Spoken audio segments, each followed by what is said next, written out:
걱정스러운 한부모 세대 절반이 빈곤. 일본 뉴스. 선진 경제대국 일본이라고 하지만 경제사회적 약자들의 상대적 빈곤은 어쩔 수 없는 모양입니다.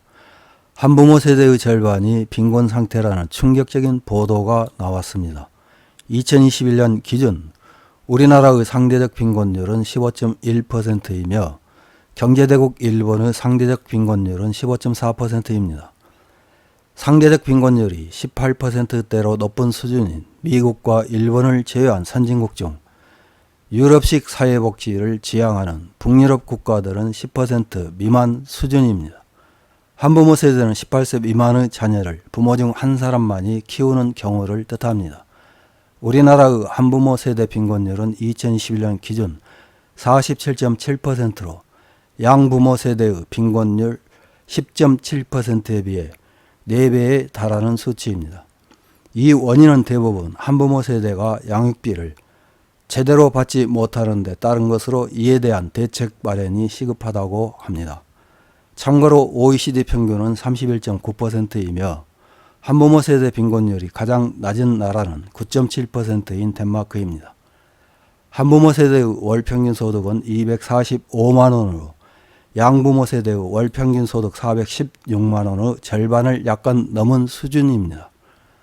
또한 한부모 4명 중 1명은 육아와 경제활동의 병행에 어려움을 겪고 있으며 미취업 상황입니다.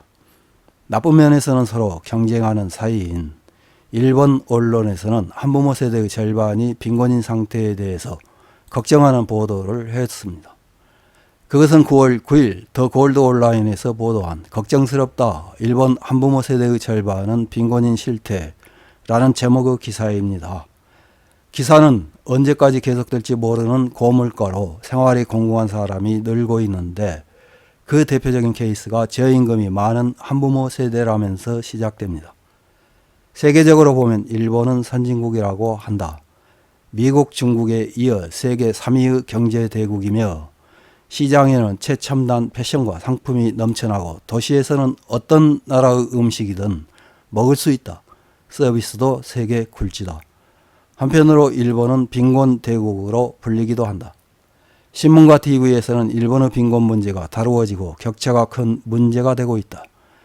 대학생의 약 절반이 장학금이라는 이름의 빚을 지지 않으면 졸업하지 못한다. 경제대국이면서 빈곤 대국이라는 것은 어떻게 된 것일까? 일본이 경제대국으로 여겨지는 이유는 세계에서 세 번째로 높은 GDP 수치가 바탕이 됐다. 이것이 세계 3위 경제대국으로 불리는 이유다. 한편 빈곤대국인 것에 대해서는 GDP가 아니라 상대적 빈곤율이 근거가 되고 있다. 상대적 빈곤율이라는 것은 일본과 같은 선진국의 빈곤 비율을 측정하는 기준으로 국민의 등가 가처분 소득 중앙치의 절반 미만, 구체적인 금액으로 말하면 1인 세대에서 연간 127만엔 미만으로 생활하는 사람들이 빈곤층이 된다. 이런 식으로 빈곤을 정의하는 것은 나라마다 물가가 다르기 때문이다. 개도국에서는 5만엔 정도면 충분히 한 달을 살 수 있어도 일본에서는 지붕이 있는 곳에 머물며 먹고 사는 것은 어려울 것이다. 세계적으로 봐도 10번째 높은 수치이며 선진국으로 한정하면 4번째다. 이것이야말로 일본이 빈곤대국으로 불리는 이유다. 일본에서는 어떤 층이 빈곤층에 해당하는 것일까? 일반적으로 말하는 리스크 요인으로는 한부모, 비정규직, 저학력, 질병 등이다. 특히 한부모 세대의 경우는 두 세대 중 한 세대가 빈곤층이다. 일본에서는 여성이 혼자 일하면서 육아를 해나갈 환경이 아직 충분히 갖춰지지 않았다.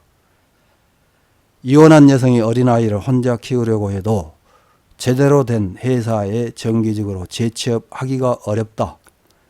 잔업을 할 수 없다든가 육아로 일을 쉬는 경향이 있다고 생각되어 경원되기 십상이다. 회사 쪽도 그런 여성을 백업하려는 의식이나 시스템이 아직 부족하다. 그래서 여성은 파트나 계약사원 등 비정규직으로 일할 수밖에 없다. 비정규직의 가장 큰 문제는 낮은 월급이다. 정규직업 평균 연수입은 약 495만 엔인 반면 비정규직은 약 176만 엔밖에 안 된다. 연령별 월 수입을 비교하면 특히 40, 50대의 격차가 현저한 것을 알 수 있다.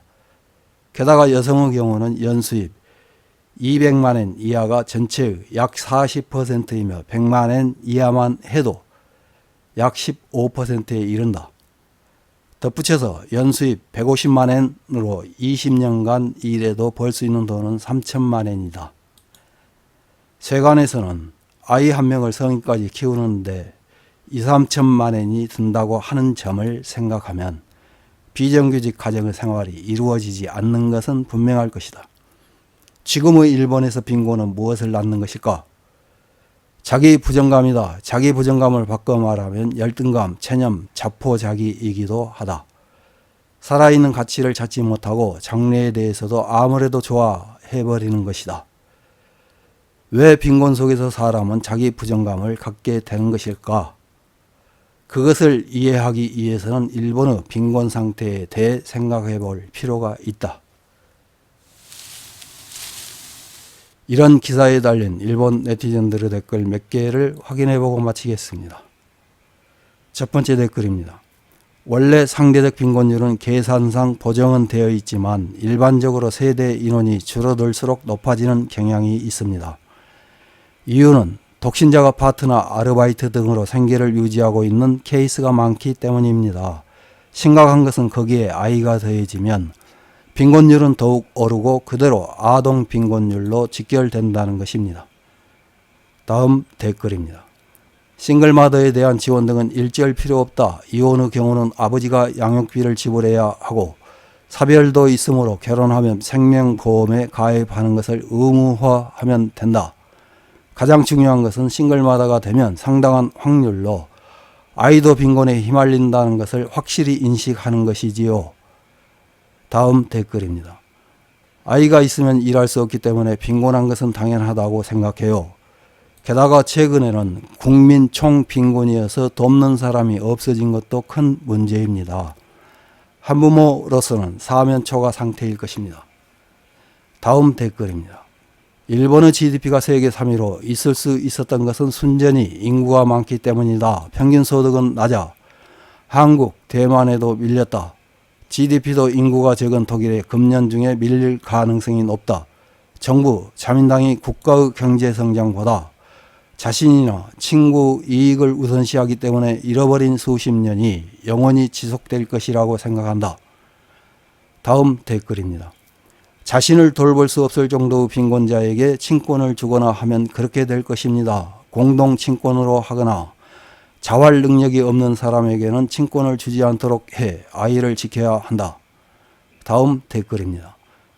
다른 나라들과 다른 일본의 특징은 비록 남편보다 수입이 낮아도 어머니에게 친권이 가기 쉽다는 점입니다. 해외에서는 수입이 있는 쪽에 친권이 가는 것이 보통입니다. 원래 육아는 돈이 어느 정도는 드는 것이니까 수입이 높은 쪽으로 친권이 가는 것이 맞지 않을까요? 이상입니다.